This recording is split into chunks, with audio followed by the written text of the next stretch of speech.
قرآن مجید نے ایک واقعہ جو بہت اہتمام سے بیان کیا ہے وہ لوط علیہ الصلاۃ والسلام کی قوم کا واقعہ ہے اور کئی جگہ بیان کیا ہے.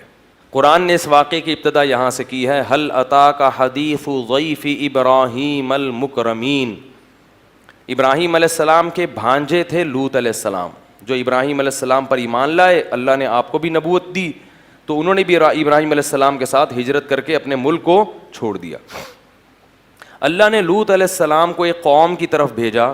اس قوم میں جہاں شرک اور بت پرستی تھی, ساتھ ساتھ لڑکوں سے بدفعلی کی بیماری تھی, عادت پڑ گئی تھی ان کو اس برائی کی.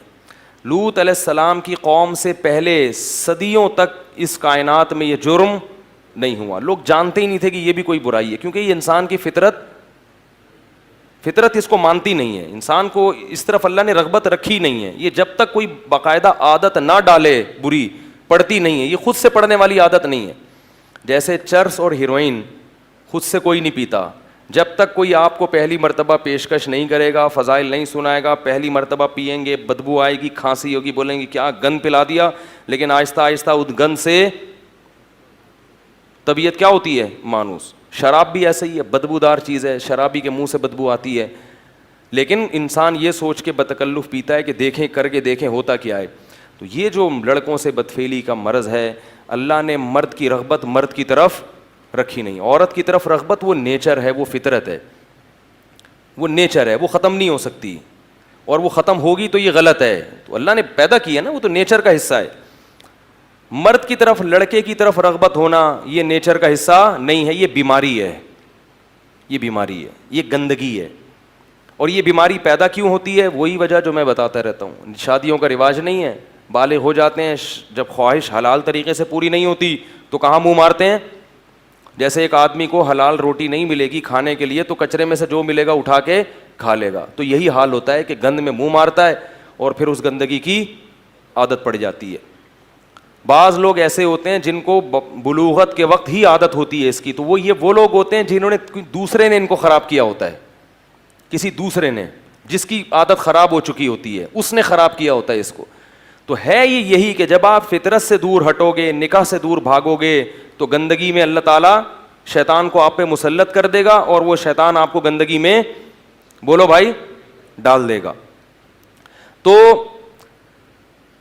قرآن مجید میں آتا ہے کہ لوط علیہ الصلاۃ والسلام نے اپنی قوم کو سمجھایا, ہا اولائی بناتی, میری قوم کی بیٹیاں ہیں, ان سے شادی کرو. قوم نہیں ماننے والی تھی. تو اللہ نے اس قوم کو جب تباہ کرنے کا ارادہ کیا تو حضرت ابراہیم علیہ الصلاۃ والسلام کے پاس فرشتے آئے انسانی شکل میں. ابراہیم علیہ السلام کے بارے میں قرآن کہتا ہے کہ جیسے ہی فرشتے آئے نا, فما لبثا, ابھی ٹھہرے ہی نہیں, ان جاء بعجل سمین, بعجل حنیز, کہیں سمین ہے کہیں حنیز, موٹا بچڑا بھنا ہوا سامنے لا کے رکھ دیا. اب دیکھو, میں نے بتایا تھا نا, قرآن کسی بھی واقعے کے کسی بھی پہلو کو بیان کرتا ہے تو بلا وجہ بیان, بھائی اللہ بتا دیتے فرشتے آئے ابراہیم علیہ السلام کے پاس, ان کو بیٹے کی بشارت دی, کافی تھا. جہاں بھی قرآن میں یہ تذکرہ آیا ہے, قرآن نے بچھڑے کا ذکر لازمی کیا, اور یہ بھی ذکر کیا کہ جلدی سے لائے. فراغ الی اہلہ, گھر والوں پہ ٹوٹ پڑے کہ فوراً لو, فوراً لے کر آؤ, کھانا لے کر آؤ, مہمان آئے ہیں.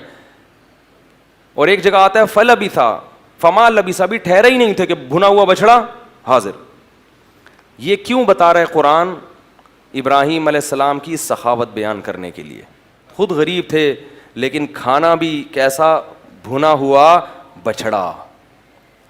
کیا بار بار, بکرا نہیں, ارے آپ مرغی سمجھ رہے ہو یار, بچڑا. سبحان اللہ. تو گائے کا بچہ ہوتا ہے نا, اس کو بچڑا بولتے ہیں. چھوٹا سا بچڑا پورا صحیح سالم, تندور میں پکا کے سامنے. دمبے تو ہم نے بھنے ہوئے کھائے ہیں, بچڑا آج تک نہیں دیکھا. تو وہ سامنے رکھ دیا. فلما رأى أيديهم لا تصل إليهم, آپ کو پتہ ہے ایک آدمی مسافر بھی ہو, تھکا ہوا بھی ہو, اس کے سامنے تو مسور کی دال بھی آئے گی تو کھانا شروع کر دے گا. لیکن مسافر تھکے ہوئے دور سے آئے ہوئے, ان کے سامنے اتنا زبردست بچڑا جس کو سن کے ہمارے منہ میں پانی آ رہا ہے, تو دیکھنے والے کے منہ میں کیسا پانی آئے گا. لیکن ابراہیم علیہ السلام دیکھتے ہیں کہ یہ ان کا تو ہاتھ اس کے قریب جا ہی نہیں رہا، کیونکہ اگر آپ کا بالفرض پیٹ بھرا ہوا بھی ہوتا ہے تو ایسی چیز میں 2 نوالے تو انسان کھا ہی لیتا ہے. یار اتنی محنت سے اتنی زبردست چیز بنائی ہے، 2 نوالوں میں تو کچھ نہیں جا رہا، چکھنے میں تو کچھ نہیں جا رہا.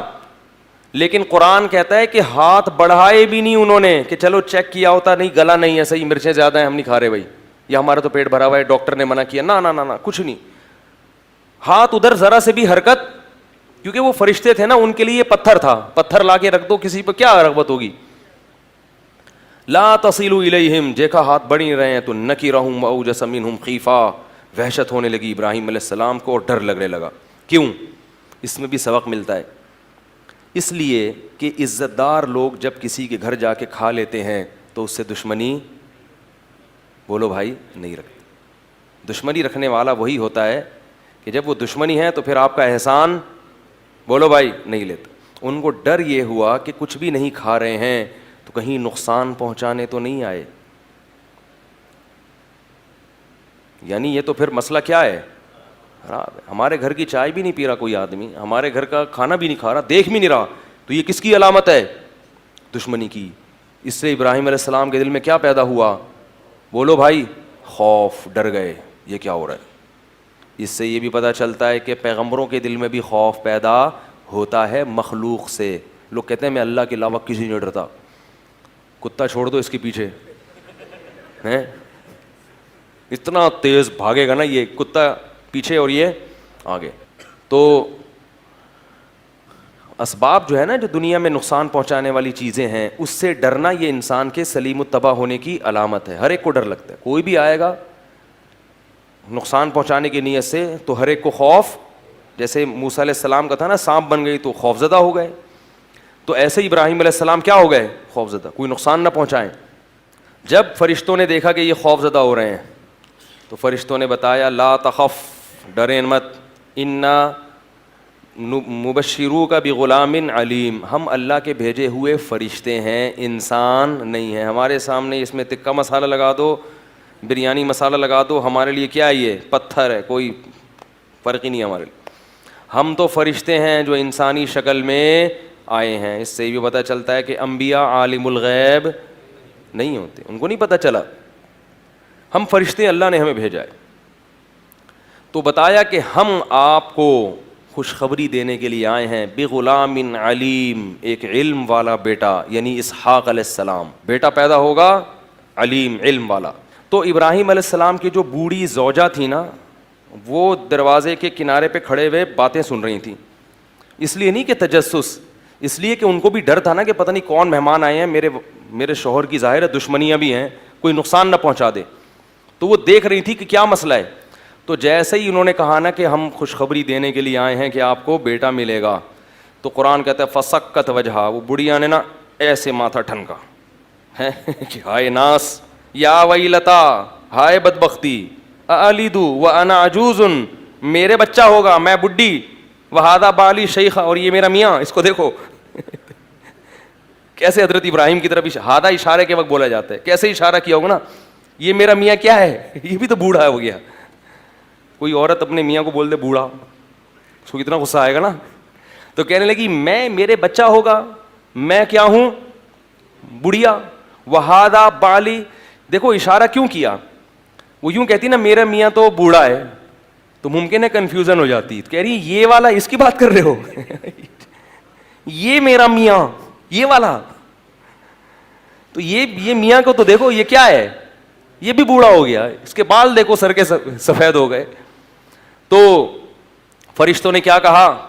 اعتراض کا جواب نہیں دیا کہ ہاں یہ تو ہمیں بھی اشکال ہو رہا ہے، ہمیں بھی اشکال تو ہو رہا ہے. اب میں ہم اللہ سے دوبارہ پوچھتے ہیں کہ اللہ صحیح جگہ بھیجا ہے، انہی کو خوشخبری دینی تھی، کہیں غلط تو نہیں چلے گئے. دوبارہ سے فرشتوں نے کیا کہا؟ کذالک، اسی طرح ہوگا ٹھیک ہے نا. اب یہ تمہارا مسئلہ ہے، بوڑھے ہو جوان ہو، یہ تمہارا ہیڈ ایک ہے، یہ ہمارا ہیڈ ایک. ہمیں تو اللہ نے جو پیغام دے کے بھیجا ہم تو بھائی وہ پارسل کرنے کے لیے آئے ہیں، ٹھیک ہے نا. اللہ کا پیغام تھا وہ آپ کو ہم نے پارسل کیا، اب آپ کی مرضی. ہاں اتنی تسلی ضرور دی، عطا جبین امر اللہ، رحمت اللہ وبرکاتہ علیکم اہل البیت، اے اہل بیت، اللہ کی تم پر جو خصوصی رحمتیں ہیں، تمہیں شرک کے ماحول میں اللہ نے توحید کی توفیق دے دی، اس پہ تمہیں تعجب نہیں ہوا ہے بھائی؟ آگ میں جلنے سے اللہ نے بچا لیا، ان بڑھیا سے کہتے حضرت ابراہیم کی زوجہ سے کہ تمہارے میاں کو پبلک نے ڈال دیا تھا آگ میں، اللہ نے بچا لیا، اس پہ تعجب نہیں ہوا؟ تو یہ تو اللہ کی اتنی بڑی بڑی رحمتیں ہیں، تو ایک اور رحمت صحیح، اس میں تعجب کی بات کیسی؟ تو پھر ابراہیم علیہ السلام نے پوچھا کہ اور تمہارا بنیادی مقصد کیا ہے؟ تو انہوں نے بتایا کہ ہم آئے ہیں قوم لوط کو تباہ کرنے کے لیے، ہم آئے ہیں قوم لوط کو، اصل مشن ہمارا یہ ہے۔ قرآن کہتا ہے ابراہیم علیہ السلام کو قوم لوط پہ ترس آیا، کیوں؟ ان ابراہیم لأواہ حلیم، بڑے بردبار اور نرم خو تھے ابراہیم، اللہ کی طرف رجوع کرنے والے۔ تو اب قرآن کی تعبیر دیکھیں، ابراہیم علیہ السلام نے فرشتوں سے کہا کہ اس میں تو لوط علیہ السلام بھی ہیں، مقصد یہ تھا کہ فرشتے کسی طرح یہ ارادہ ترک کر کے چلے جائیں۔ تو انسان کہتا ہے نا بھائی اس میں تو وہ بھی ہیں، ایمان والے بھی، تو سب ہلاک ہو جائیں گے، مقصد کیا تھا کہ وہ اپنا ارادہ بدل دیں۔ تو قرآن کے الفاظ دیکھیں، یجادلنا فی قوم لوط، ابراہیم ہم سے قوم لوط کے بارے میں جھگڑنے لگے، لڑائی کرنے لگے، جھگڑنے لگے، حالانکہ پیغمبر کبھی اللہ سے جھگڑتے، یعنی کیا مطلب؟ ایسی لجاجت کرنے لگے جیسے ہم کسی دیکھتے ہیں نا کوئی بھکاری آ کے ہم سے کوئی چیز مانگتا ہے تو ایسے لجاجت سے پیچھے پڑتا ہے، ہم کہتے ہیں بھائی تو لڑ کیوں رہا ہے، کہتے ہیں نا۔ تو بعض دفعہ بہت زیادہ عاجزی، انکساری اور کسی کے پیچھے پڑنے کو بھی مجادلہ سے، بحث مباحثے سے تعبیر کیا جاتا ہے، حالانکہ وہ بحث نہیں ہوتی۔ تو یہ قرآن کی بلاغت ہے کہ ایسے اللہ سے مانگ رہے تھے کہ گویا اللہ سے کیا کر رہے ہوں؟ بحث کر رہے ہوں۔ تو اللہ نے فرمایا یا ابراہیم اعرض عن ھذا، اس بحث کو کیا کر، چھوڑ دے، اس بحث کو چھوڑ دے، انہ قد جاء امر ربک، تیرے رب کا فیصلہ ہو چکا ہے، یہ فیصلہ ٹلنے والا نہیں ہے، نحن اعلم بمن فیہا، ہمیں پہلے سے معلوم ہے کہ اس قوم میں کون ہے اور کون نہیں ہے، کس کو بچانا ہے کس کو ہلاک کرنا ہے، یہ ہم پہلے سے جانتے ہیں۔ حالانکہ وہ ابراہیم علیہ السلام کو بھی پتا تھا اللہ جانتے ہیں، لیکن ابراہیم علیہ السلام چاہتے کیا تھے کہ یہ عذاب ٹل جائے۔ تو پھر وہ فرشتے لوط علیہ السلام کے پاس گئے، وہاں بھی ایسے ہی خوبصورت نوجوان لڑکوں کی شکل میں۔ جب لوط علیہ السلام کے پاس فرشتے آئے ہیں تو لوط علیہ السلام نے دیکھتے ہی کہہ دیا، وہ سمجھے کہ یہ انسان ہے، خوبصورت لڑکے ہیں، کہنے لگے ھذا یوم عصیب، آج کا دن بہت برا دن ہے، بڑا سخت دن ہے۔ لوگ تو مہمان کے آنے سے خوش ہوتے ہیں نا، خاص طور پیغمبر، لیکن قوم کیسی بدفعلی کی عادی تھی کہ کوئی بھی خوبصورت نوجوان لڑکا جاتا اس علاقے میں، لوگ اس سے بدکاری کی کوشش، یہ جس کو یہ گندی بیماری لگ جائے نا، اسے کوئی بھی نوجوان نظر آئے وہ اس پر گندی نگاہیں ضرور ڈالتا ہے، یہی گند اس عمل کے گندے ہونے کے لیے کافی ہے۔ یوں لوط علیہ السلام کہنے لگے آج کا دن مجھ پہ بہت بھاری ہے۔ لوط علیہ السلام کی جو بیوی تھی وہ کافر تھی، اس نے لوگوں کو جا کے پیسوں کی لالچ میں کہ مجھے کمیشن ملے گا، پیسے ملیں گے، لوگوں کو جا کے بتا دیا، مخبری کر دی کہ میرے گھر میں کچھ خوبصورت نوجوان لڑکے آئے ہوئے ہیں۔ قرآن کہتا ہے وجاء اہل المدینۃ یستبشرون، شہر والے خوشیاں مناتے ہوئے آئے۔ لوط علیہ پیغمبر جو ہے نا مہمانوں کے معاملے میں بہت غیرت مند ہوتے ہیں، ہر غیرت مند آدمی مہمان کی بے عزتی برداشت نہیں کرتا۔ تو لوط علیہ الصلوۃ والسلام، ظاہر ہے پیغمبر سے زیادہ کون غیرت مند ہوتا ہے، ان کو یہ تھا کہ میری عزت ہے، یہ مہمان کس کی عزت ہیں؟ میری عزت ہے۔ تو جب ان کو پتہ ہی نہیں تھا کہ یہ فرشتے ہیں اور یہ سب چیزیں پہلے سے جانتے ہیں، وہ تو سمجھ رہے ہیں انون پرسن ہے، مسافر جیسے کسی کے گھر میں رات کو پناہ لے لیتا ہے، تو یہ بھی آ گئے۔ تو شہر والوں جب جمع ہو گئے نا، ان کے گھر کے باہر گھیراؤ کر لیا، کیسے بدبخت لوگ تھے آپ دیکھو۔ جب گھیراؤ کیا تو لوط علیہ الصلوۃ والسلام نے ان سے کہا کہ ہؤلاء ضیفی فلا تفضحون، یہ میرے مہمان ہیں، ان کو ذلیل، مجھے ذلیل مت کرو، کیونکہ ان کی ذلت کس کی ذلت ہے؟ دیکھو اس سے یہ بھی پتہ چلتا ہے مہمان کی عزت، مہمان کا بولو بھائی اکرام، غیرت مند لوگ کرتے ہیں مہمان کا اکرام، کہ اس کی بے عزتی کر دینا گھر سے باہر لے جا کے، جب تک ہمارے گھر میں بے عزتی پر کیا ہے؟ پابندی ہے۔ تو فلا تفضحون، مجھے ذلیل مت کرو۔ تو وہ کیا کہتے ہیں قوم جواب میں؟ اولم ننہک عن العالمین، ہم نے کہا نہیں تھا کہ آپ اپنے گھر میں کسی کو گھسنے مت دو؟ آپ کو جب ہماری عادت کا پتہ ہے تو آپ کو ان کو گھر میں داخل ہی نہیں کرنا چاہیے تھا۔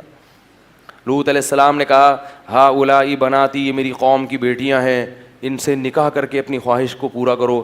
تو قوم جواب میں کیا کہتی ہے؟ ما لنا فی بناتک من حق، ہمیں عورت میں کوئی رغبت۔ یہ بھی اس گناہ کی سزا ہے کہ جس کو اللہ نے پیدا کیا اس میں رغبت، بولو بھائی، ختم ہو جاتی ہے۔ یہ بھی ایک عذاب ہے۔ تو لوط علیہ السلام اب کیا کہہ رہے ہیں؟ لو ان لی بکم قوۃ او آوی الی رکن شدید، کاش میرے بازوؤں میں قوت ہوتی، تم سے مقابلہ کرتا میں، یا میرا کوئی قبیلہ ہوتا جس کو بلاتا اور میری مدد کرتا، کیونکہ کمزور قبیلہ تھا لوط علیہ السلام کا۔ کاش کوئی قبیلہ ہوتا جو اس موقع پر میری۔ اس سے پتہ چلتا ہے کہ انسان اپنے جیسوں انسانوں سے مدد مانگنا یہ توکل کے خلاف، بولو بھائی، نہیں ہے۔ اللہ کو بھی یاد کیا اور ساتھ ساتھ قبیلے کو بھی، کہ وہ ہوتے تو شاید میری مدد کرتے، کوئی بھی نہیں ہے تو میں کیا کر سکتا ہوں۔ قرآن کے الفاظ دیکھو، لعمرک انہم لفی سکرتہم یعمہون، اے محمد صلی اللہ علیہ وسلم، ہمیں آپ کی عمر کی قسم کہ وہ نشے میں ڈوبے ہوئے تھے، انہیں پیغمبر کے اس قسم پرسی کا ذرہ برابر بھی ترس نہیں آ رہا تھا۔ جب اتنی قسم پرسی دیکھی نا فرشتوں نے، لوط علیہ، پہلے نہیں بتایا، اللہ بھی تو آزماتے ہیں نا اپنے بندوں کو، جب یہ قسم پرسی دیکھی ہے تو فرشتوں نے کہہ دیا یا لوط انا رسول ربک، اے لوط ہم انسان نہیں ہیں، ہم رب کے فرشتے ہیں، لن یصلوا الیک، پہلا تو تسلی کا جملہ یہ کہ یہ ہرگز آپ تک نہیں پہنچ سکتے، ہم تک تو پہنچنا دور کی بات، یہ ادھر آ ہی نہیں سکتے، بہت طاقتور فرشتے ہیں ہم، بہت طاقتور، یہ یہاں پہنچ نہیں سکتے۔ اب کرنا کیا ہے؟ جو ہم کہہ رہے ہیں وہ کرنا ہے آپ نے۔ فَأَسْرِ بِأَهْلِكَ، آپ کے اہل میں جتنے لوگ ہیں، رشتہ دار یا جو بھی ایمان لانے والے لوگ ہیں، ان کو لے کے راتوں رات یہاں سے چپکے سے نکل جائیں۔ بڑا آسان ہو رہا ہے لڑکیوں سے دوستی لگانا، زنا کرنا، ہوٹلوں میں لے جانا، بڑا آسان ہو رہا ہے۔ یہ آسان اس لیے نہیں ہو رہا کہ اللہ آپ سے خوش ہے، بلکہ اللہ پکڑنے کا ارادہ رکھتا ہے۔ جیسے لوط علیہ السلام کی قوم پہلے بدکاری کرتی تھی، مشکلات ہوتی تھیں ان کو، اب کیا ہوا کہ ان کے لیے بدکاری کو آسان کر دیا، خوبصورت لڑکے آ گئے، وہ خوش ہو رہے، اب تو بڑا آسان ہے۔ تو وہ آسان نہیں تھا، اب ان کے لیے عذاب کی، بولو بھائی، تیاری۔ تو گناہ کا آسان ہونا یہ اللہ کی رحمت نہیں ہے، اور یہ اس کی علامت نہیں ہے کہ آپ کے اللہ تعالیٰ چاہ رہے ہیں کہ آپ مزے اڑائیں، بلکہ یہ اس کی علامت ہے کہ آپ دل بھر کے اڑا لو تاکہ اللہ عذاب، سخت سے سخت عذاب میں پھر آپ کو پکڑے۔ تو اس لیے اللہ سے یہی دعا کیا کرو کہ اللہ ہمیں گناہ کا موقع نہ دے، ہمیں موقع ہی نہ دے گناہ کا، اور ایسی جگہوں پہ بھی نہ جاؤ جہاں آپ کے گناہ کا دل میں خیالات پیدا ہوں۔ ایک آدمی نے فلم دیکھنے سے توبہ کی، سینما گھر میں عادت تھی، وہ مجھے کہہ رہا ہے کہ میں جب بھی وہاں سے گزرتا ہوں میرا دل چاہتا ہے گھس جاؤں سینما میں۔ میں نے کہا جب تم نے توبہ کر لی ہے تو اس گلی سے گزرتے کیوں، اس ایریے سے گزرتے کیوں، راستہ بدل کے کیوں نہیں چلے جاتے؟ گزر بھی وہیں سے رہے ہیں تو ظاہر ہے پھر تو شیطان خواہش پیدا کرے گا۔ چرس چھوڑ دی، ہیروئن چھوڑ دی، بیٹھ انہی دوستوں میں رہیں جو چرسی ہیں، پھر خیال پیدا ہوگا۔ زنا سے توبہ کر لی لیکن لڑکیوں کے نمبر ڈیلیٹ نہیں کیے، گپیں اسی طرح لگ رہی ہیں، فلمیں اسی طرح بیہودہ دیکھی جا رہی ہیں، پھر گناہ کے خیالات پیدا ہوں گے۔ تو توبہ یہ ہوتی ہے کہ آپ ان تمام متعلقات کو ختم کر دیں۔ میرے پاس لوگوں کی کال آتی ہے نا، میری ناجائز دوستی تھی، میں کہتا ہوں اس لڑکی کا نمبر بھی ڈیلیٹ کر دو، نمبر بلاک کر دو، پھر بھی اگر نہ ہو موبائل توڑ کے پھینک دو۔ یہ موبائل تمہیں اللہ کے عذاب سے نہیں بچائے گا قیامت کے دن۔ انسان نے پوری زندگی موبائلوں کے بغیر ہی زندگی گزاری آج تک، کوئی اتنی بڑی ضرورت نہیں ہے کہ جس کے بغیر تم جنت میں نہیں جا سکو گے یا روٹی نہیں ملے گی تمہیں کھانے کو۔